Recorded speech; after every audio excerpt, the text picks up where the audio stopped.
A popular Baton Rouge restaurant, Boyle and Roux, is being fined for failing to pick up an approved special events permit for Cinco de Mayo.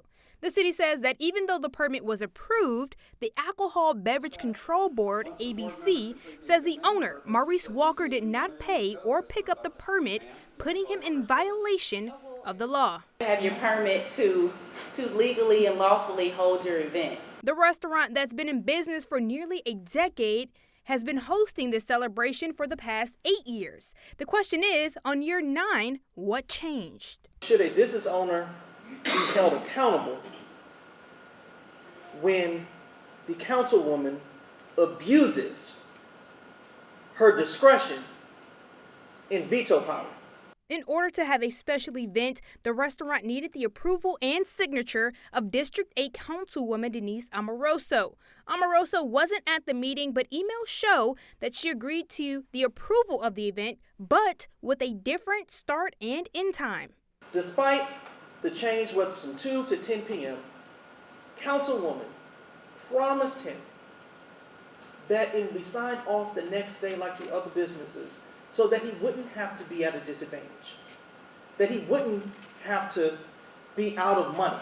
Boyle and Roux says although they applied several weeks prior, they were given a day of approval, which an ABC officer says is rare. So in good faith, he believed his public servant was going to do her job. The miscommunication led to several citations. It's unclear when the restaurant was notified of the final approval, but the owner's attorney, Ron Haley, says he was sent to pick up the documents but was denied.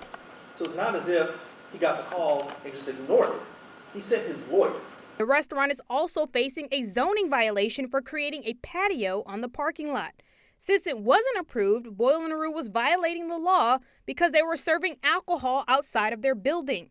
Without that permit, we then lead to the other violations of drinking in the parking lot. The outcome of today's meeting, Boyle and Roux has to pay a $360 fine and must not have any other violations within the next year. The city believes that it's met its burden in this matter and requests that you find that Boyle and Roux Kitchen was in violation of these violations. By finding them in violation of anything is rewarding bad faith, but I do think as a whole the board understood the plight of Mr. Walker, and we appreciate that. The ABC board plans to address whether or not the restaurant had a zoning violation at a meeting in January. Sydney Simone, NBC Local 33 News.